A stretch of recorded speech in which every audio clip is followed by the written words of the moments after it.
paz do Senhor. Amém. Glória a Deus. Abra a tua Bíblia em Isaías no capítulo 53.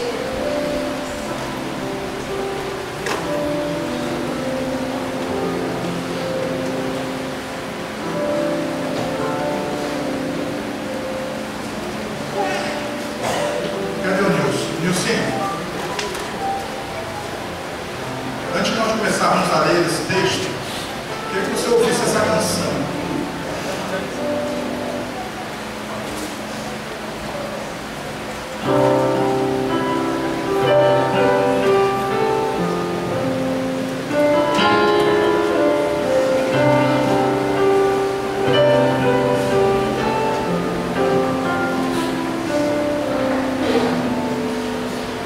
No Getsemane foi que meu Jesus orou, se entregando ao Pai mais uma vez. Logo vieram pessoas para levar para a maior das provações. Ele tanto amou, tudo suportou. Ele carregou a nossa cruz. Ouve os cravos nas mãos, seu povo a sofrer. Naqueles momentos de dor, ver o mestre a chorar, e foi por você que ele mostrou tanto amor. Os soldados cuspiam no seu rosto nu. Posso ouvir o clamor da multidão, e Jesus a olhar aquele céu azul, pede ao Pai que lhes dê o seu perdão. Ele tanto amou, tudo suportou. Ele carregou a nossa cruz.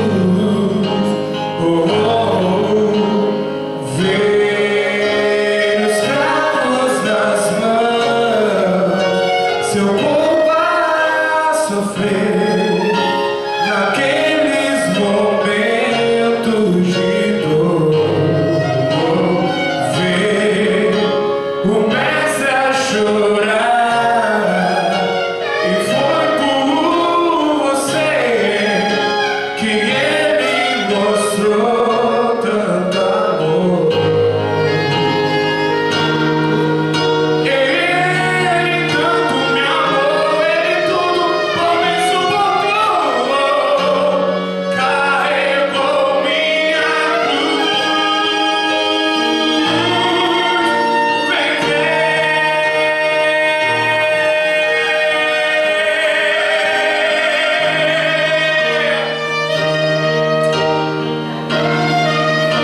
Naqueles momentos de dor, ver o mestre a chorar, e foi por você que ele mostrou tanto amor.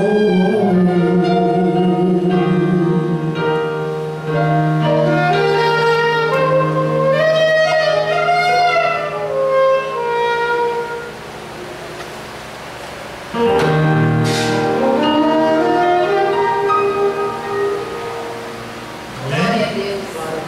Aleluia. Isaías 53, só nós vamos começar a ler a partir do capítulo 52, do versículo 13 em diante.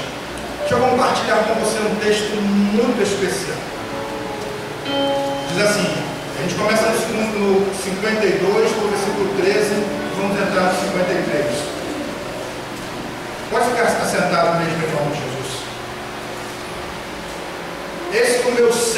procederá com prudência, será exaltado e elevado, e será muito sublime. Como pasmaram muitos à vista dele, pois o seu aspecto estava muito desfigurado, mais do que outro qualquer, e a sua aparência mais do que a dos filhos dos homens. Assim causará admiração às nações, e os reis fecharão a sua boca por causa dele, porque aquilo que não lhes foi anunciado verão, e aquilo que não ouviram entenderão. Quem creu em nossa pregação? E a quem foi revelado o braço forte do Senhor?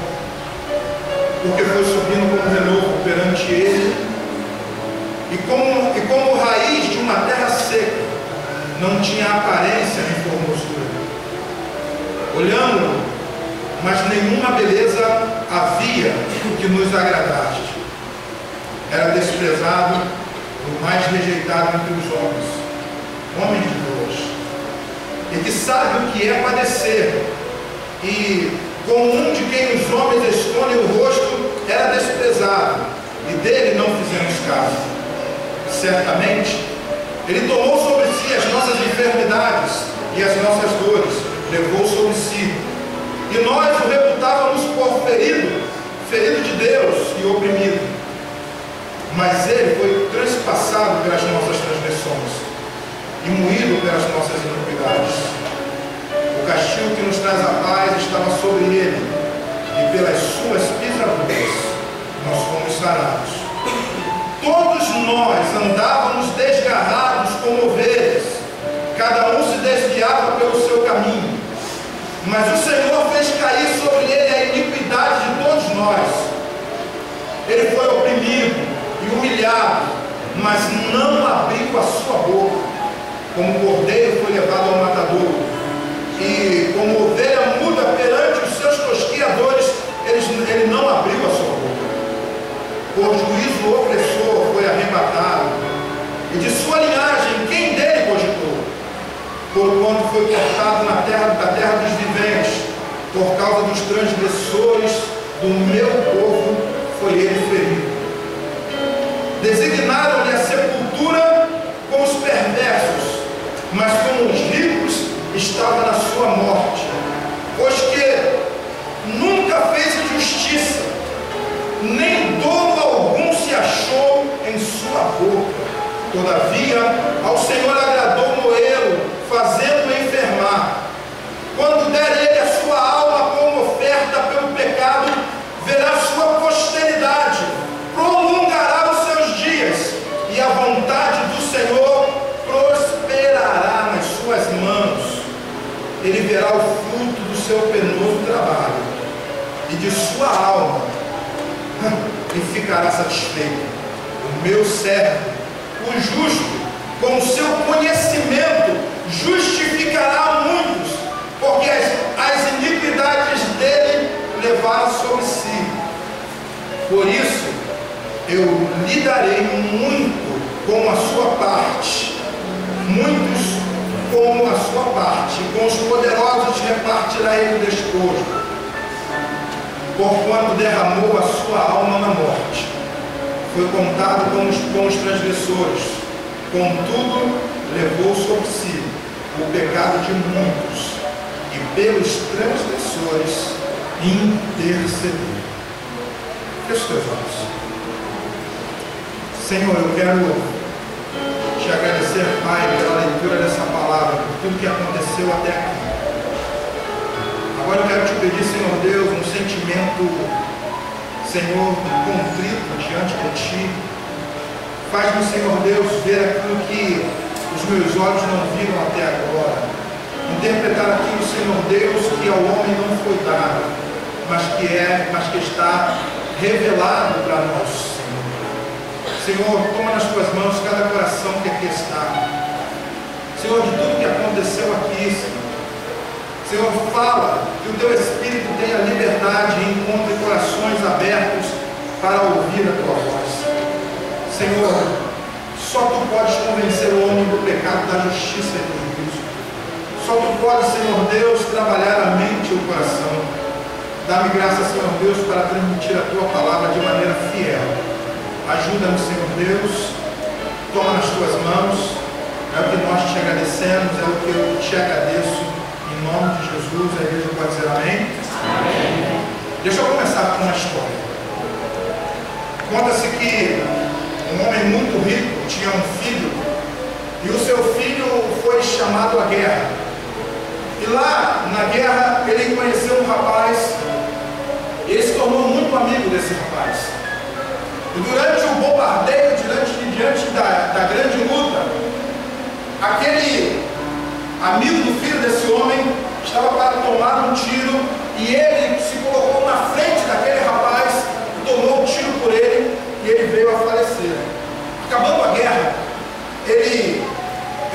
no período que eles estavam ainda no conhecimento, esse rapaz fez um novo quadro, um quadro do filho.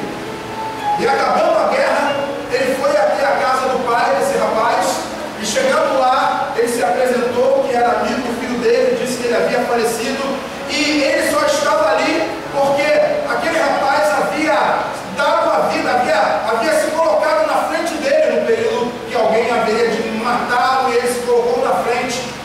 E ele deixou uma coisa muito importante, porque ele fez um quadro do filho dele em um determinado momento naquele período da guerra.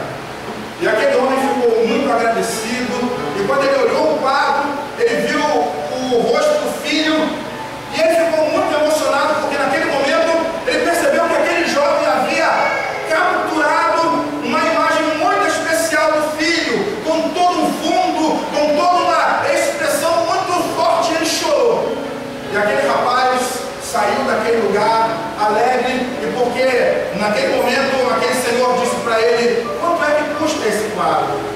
Ele falou: olha, esse quadro não tem preço, porque o rosto dessa pessoa que está nesse quadro custou a vida dele, porque ele dera a sua vida por mim. E passou um tempo, e aquele homem, sendo um homem de muitas posses, ele tinha muitos outros quadros em sua casa. Tinha um Rembrandt, tinha um Van Gogh, tinha um Miguel Ângelo, tinha um Rafael. E aquele homem veio a morrer. E ele tinha deixado um testamento que haveria de leiloar todo o acervo que ele tinha dos seus quadros. E era um homem de muita qualidade naquilo que escolhia como pintura.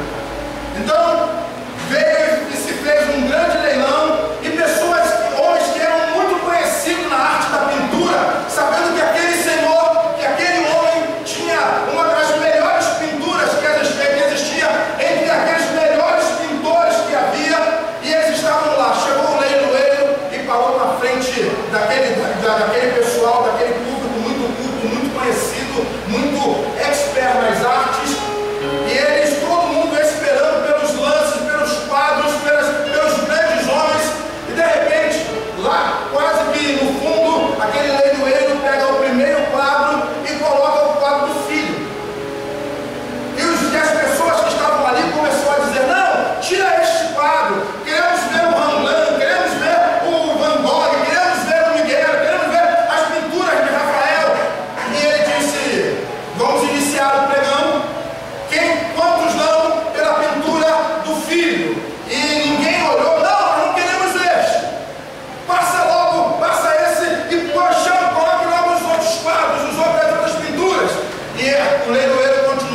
jardineiro pegou a sua pintura e pegou todas as riquezas que haviam naquela casa. Os homens não entenderam. Querido, eu quero começar esse texto, eu quero começar essa palavra através dessa história, e eu quero relembrar você, eu quero falar com você sobre algo muito importante. Eu não quero apenas pregar para você, eu quero compartilhar com você. Eu quero dizer para você que mais do que qualquer coisa que você possa viver, mais do que qualquer coisa que você possa ter, mais do que qualquer daquilo que você possa ganhar, há algo muito maior que Deus tem para a tua vida, há algo muito mais precioso do que as coisas dessa vida, mas que não depende apenas da tua capacidade, depende de como você olha a dádiva de Deus que Deus coloca para você nesta noite aqui. Isaías, no capítulo 53, diz que Isaías, há 700 anos atrás, ele começa a falar de alguém. Ele começa a dizer a alguém, profetizando há 700 anos atrás, de alguém que haveria de estar sendo hoje pregado e falado aqui. Diz a Bíblia, que começa dizendo Isaías o seguinte: aquele homem vai ser um homem que vai ser desprezado, um homem que não vai ter parecer em formosura. Aí ele começa o capítulo 53. Queridos, em nome de Jesus, eu já li muitas das vezes o livro, o capítulo 53 de Isaías, e eu não consegui ir a fundo naquilo que ele quer dizer. Eu não consegui capturar o amor e a profundidade daquilo que Deus queria dizer, mas o suficiente que eu consegui aprender foi saber que de tudo que Deus estabeleceu, diz a Bíblia que ele colocou o seu filho, para que todo aquele que nele crê não pereça, mas venha ter a vida eterna. Aí o texto de Isaías começa assim. É fantástico esse livro, sou apaixonado por ele. Ele diz assim: e foi aparecendo como uma... Ele começa dizendo que essa raiz, ela veio a brotar na terra seca, no lugar onde ninguém poderia esperar nada, no lugar onde ninguém poderia esperar um fruto, ninguém poderia esperar que pudesse nascer alguma coisa.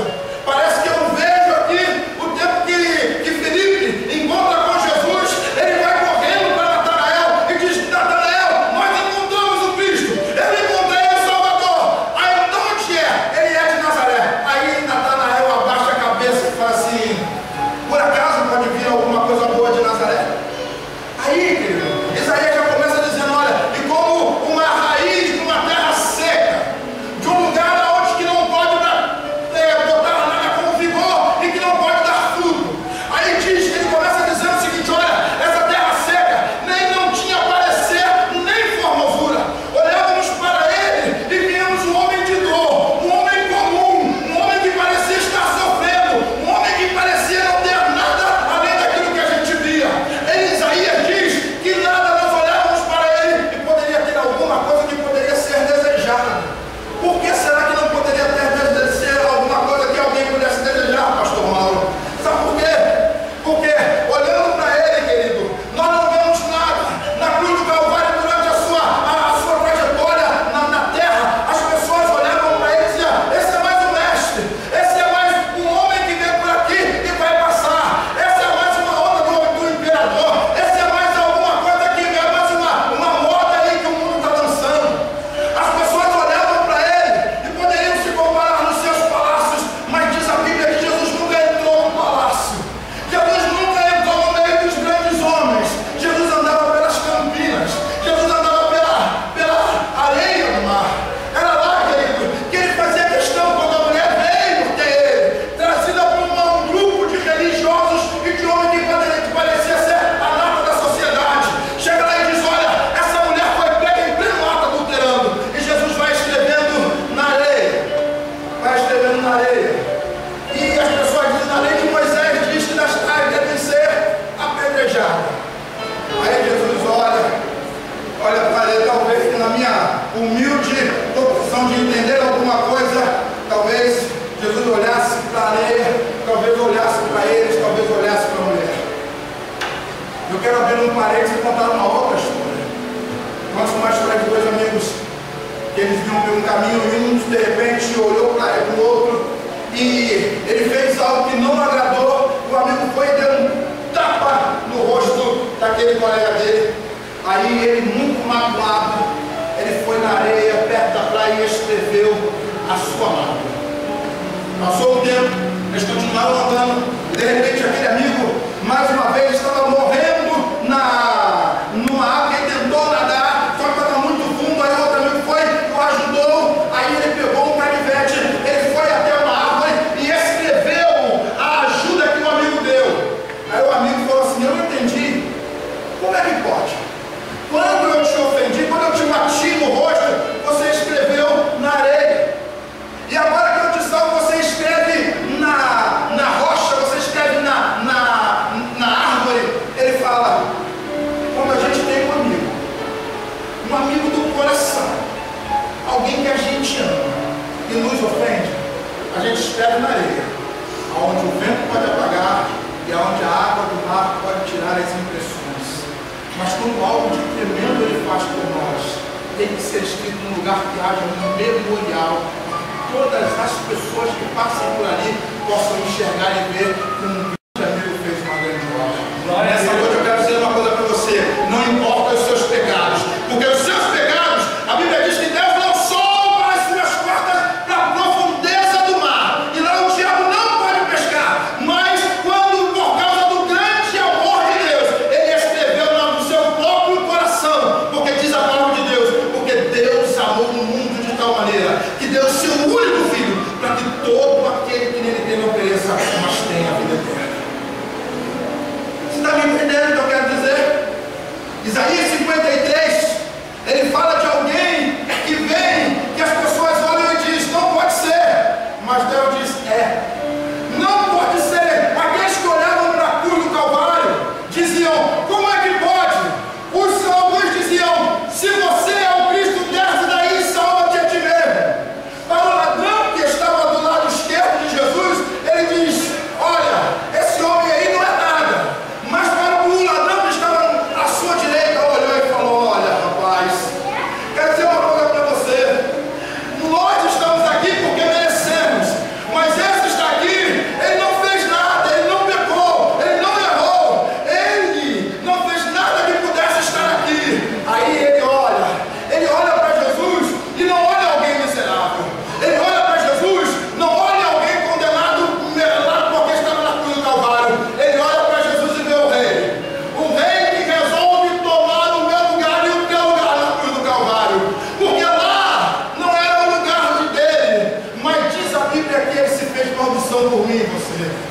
Aí o rapaz olha e diz: Jesus,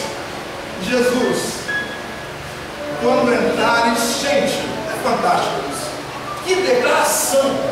Jesus, quando entrares no teu reino, lembra-te de mim, que te reconheço como Senhor, que sei que o Senhor está levando os meus pecados. Tu é a porta, Jesus. João capítulo 8, diz Jesus: eu sou a porta, ele entra por mim, entrará, sairá e encontrará pastagens. Gente, isso é lindo. Sabe por que isso é lindo? Porque às vezes a gente lê um texto e a gente olha apenas uma leitura comum, como se fosse de Bíblia.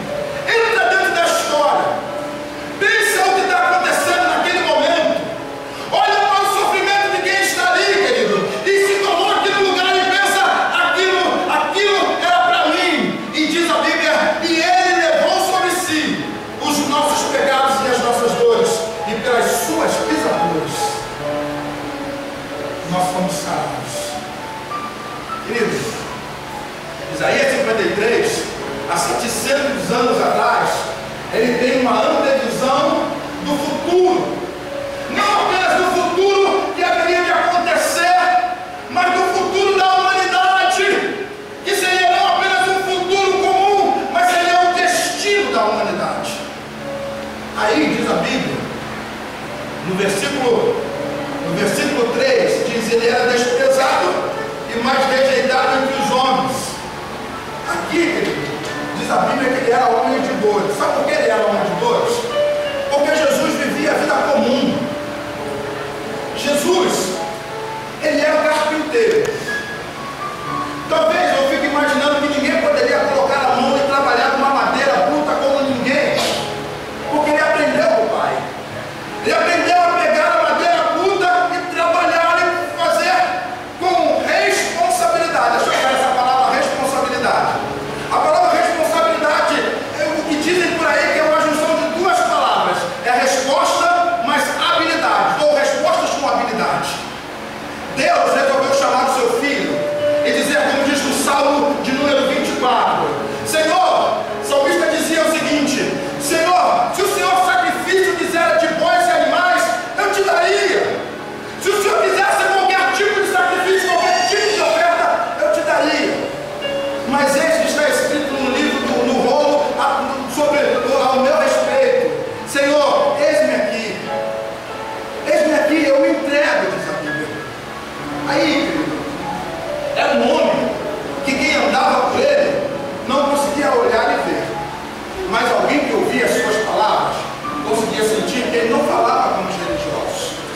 dizer: filho, eu te amo. Sabe, Isaías 53 diz que Jesus era um homem comum. Comum no sentido de a vida dele era diária. Ele sabia olhar e interpretar não apenas o momento. Ele conseguia olhar, Marcelo, e ver o coração.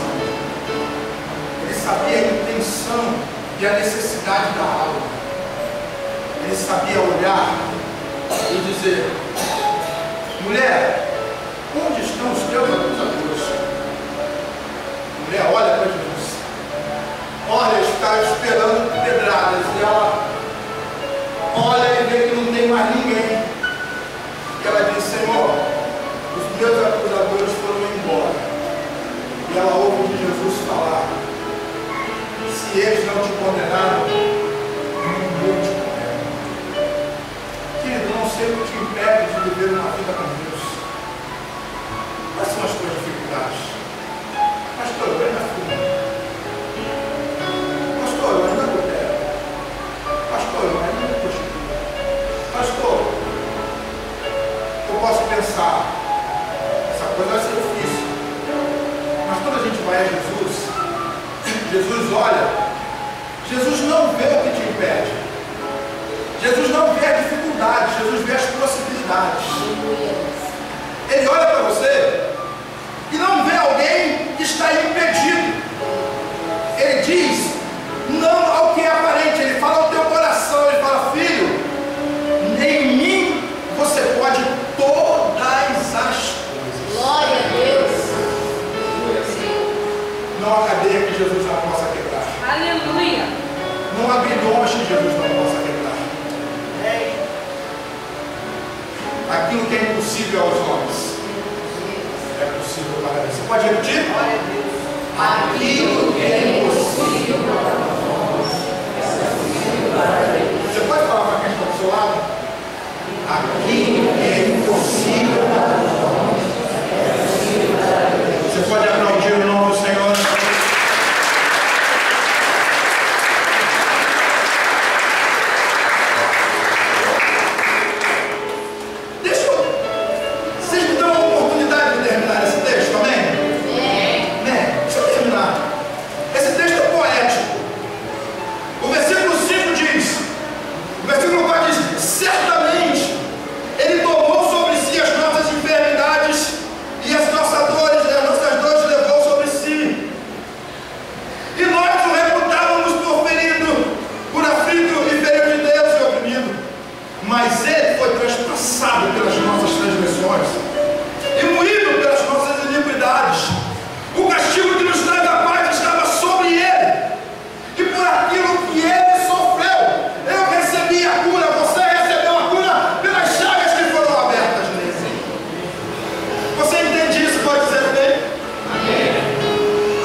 Porque olhávamos para ele e parecia que ele não tinha parecer nem formosura.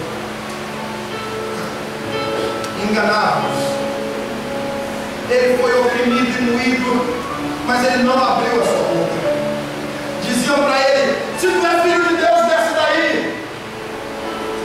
E uma das últimas palavras que Jesus diz é olhar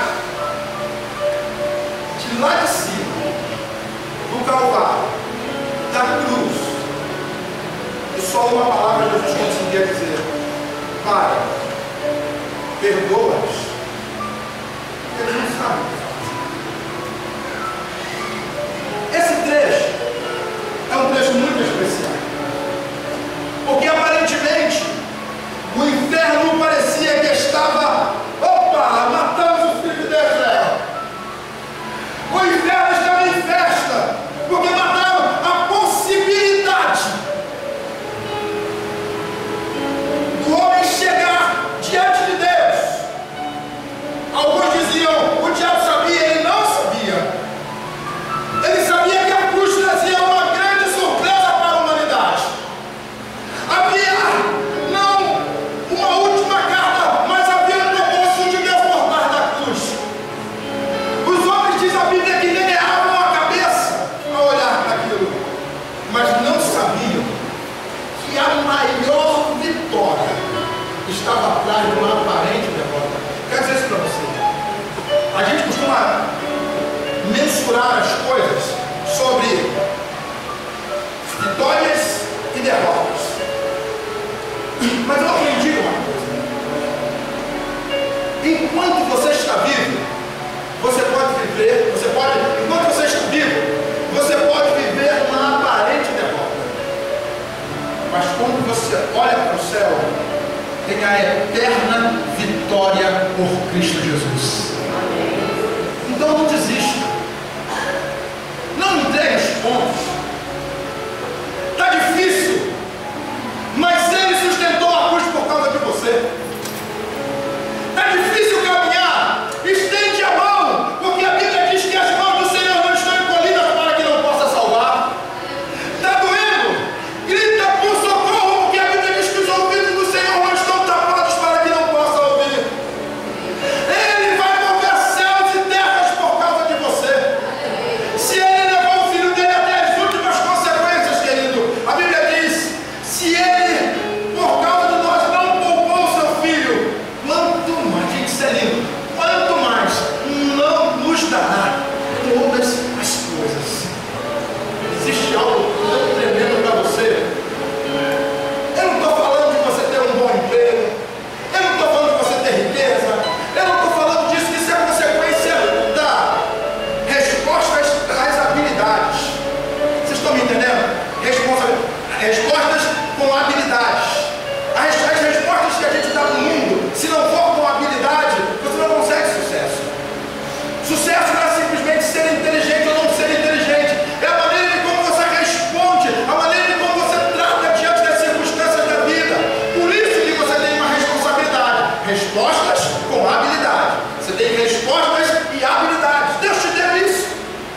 É a consequência da vida. Se você estuda bem, se você se prepara, no concurso você vai passar. Mas se você não prepara, não adianta nem você fazer um jejum de 21 dias e Deus não vai te dar resposta. Porque respostas e habilidades é igual a responsabilidade. Não tem como. Agora, eu tenho algo para dizer para você. Ele tem algo tão especial que você vale mais do que se pudesse juntar todas as riquezas do mundo. Se pudesse ir lá nos paraísos fiscais, que o Brasil é o quarto país que tem fuga de divisas, que tem dinheiro nas ilhas fiscais, é um dos países que mais colocam dinheiro lá, onde que nada é registrado. Se tudo isso valesse alguma coisa, eu costumo dizer o seguinte: eu posso nesta vida conquistar tudo, mas nada do que eu conquistei é uma chave para entrar no lugar onde esse tudo que eu tenho não será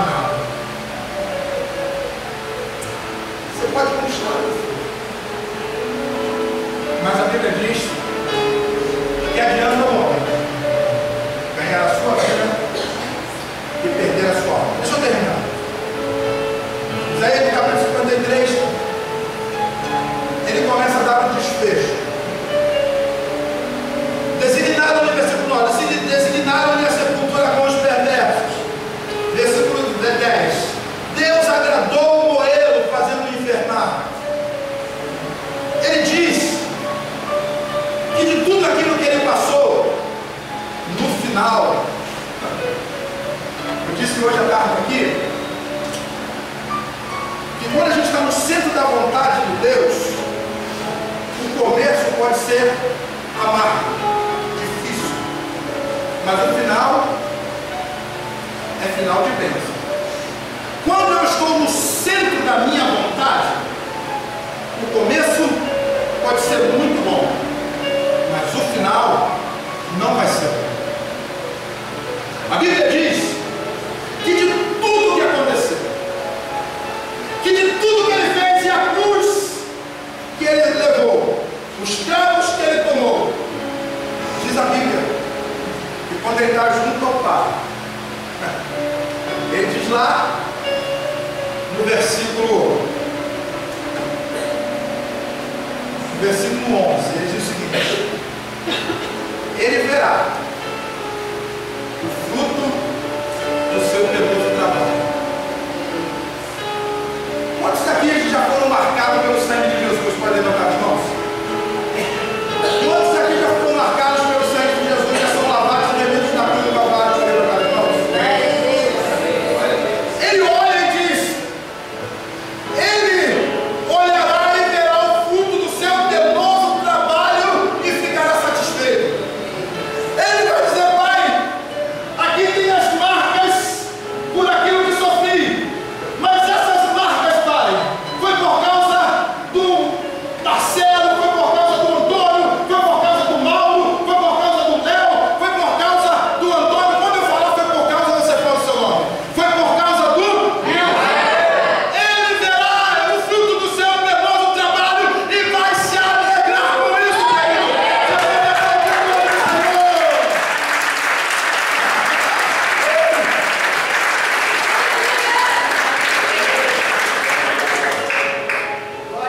Ele ficará satisfeito.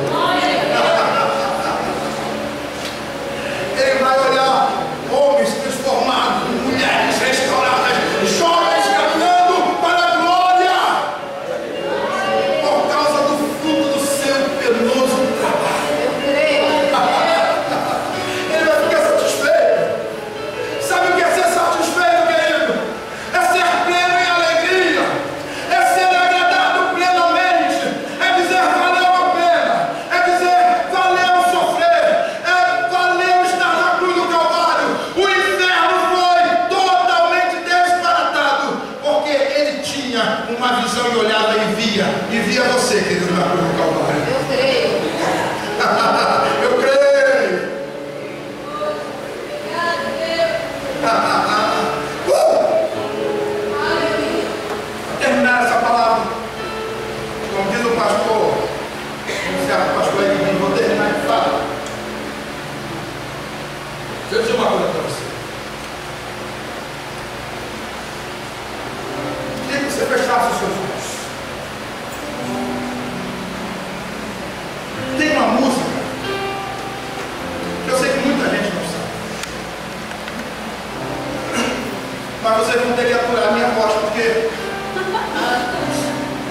a condição até agora vai ser um problema. Feche seus olhos. Fazer uma capela. Eu queria que você desse a mão que está ao seu lado. Ele é assim, olha, é muito simples, mas eu queria que você ficasse com os olhos fechados. Como é bom ser crente, como é bom ser crente, sim, porque o crente é feliz. Como é bom ser crente, ser crente, sim, porque o crente é feliz.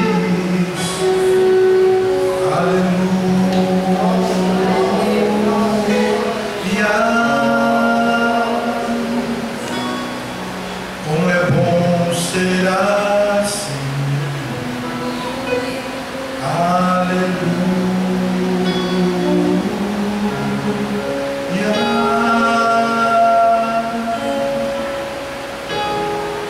Cristo gosta de mim. Com seus olhos fechados, quero orar com você. Quero orar por aquele que entende que não existe uma fórmula, existe amor. Não existe caminho das pedras, existe cruz do Calvário. Não existe aquela música que o pessoal canta aí, que se eu quiser, sabe, chegar a Deus, eu preciso comer o pão que o diabo amassou. Não tem nada a ver. O que eu preciso é reconhecer a Jesus como meu único suficiente Salvador. E se você, no meio da caminhada, errou, querido, Ele não deu as costas para você. Querido, você precisa entender que a cruz do Calvário é mais forte do que a própria morte. A cruz do Calvário é mais forte que os teus pecados. Não há cadeias que o sacrifício da cruz não consiga quebrar. Não há amarras que consigam reter. Porque na cruz do Calvário o inferno foi desbaratado. Diz a Bíblia que aquele que subiu às mais altas alturas, ele desceu às maiores profundidades e pegou a chave da morte do inferno das mãos do diabo e levou cativo o cativeiro. Sabe o que é isso? Naquele tempo, querido, quando alguém era preso e era colocado numa cela, eles colocavam uma tábua e escreviam todos os crimes daquela pessoa ali. Ele está na cadeia por causa disso, por causa disso, por causa disso, por causa do adultério, por causa do roubo, por causa do furto, por causa de qualquer outra coisa. Mas diz a Bíblia que quando Jesus Cristo venceu a morte, Ele riscou com o seu sangue os nossos pecados. E quando uma pessoa pagava a pena, ia naquela tabuleta e colocava um X. Foi pago toda a dívida. Essa pessoa já não é mais culpada de nada. A Bíblia diz que o sangue de Jesus Cristo nos purifica de todo pecado. Se você hoje está aqui, talvez você não tenha entendido muita coisa do que eu falei, mas que você entendeu que Jesus morreu na cruz por você e que você precisa da ajuda de Jesus, que precisa de um Salvador. Se você é essa pessoa que precisa tomar uma decisão hoje, não pode ser daqui a pouco, tem que ser hoje. Pastor, o que eu faço? Eu não tenho forças. Só levante a tua mão e o Senhor te fortalecerá. Aleluia. Há alguém nesta noite aqui que precisa tomar a decisão com Jesus. Se você é essa pessoa, tome coragem hoje. Levante a tua mão aonde você está, porque a igreja está orando por você, está intercedendo por você. Se você é essa pessoa, levante a tua mão. Ninguém vai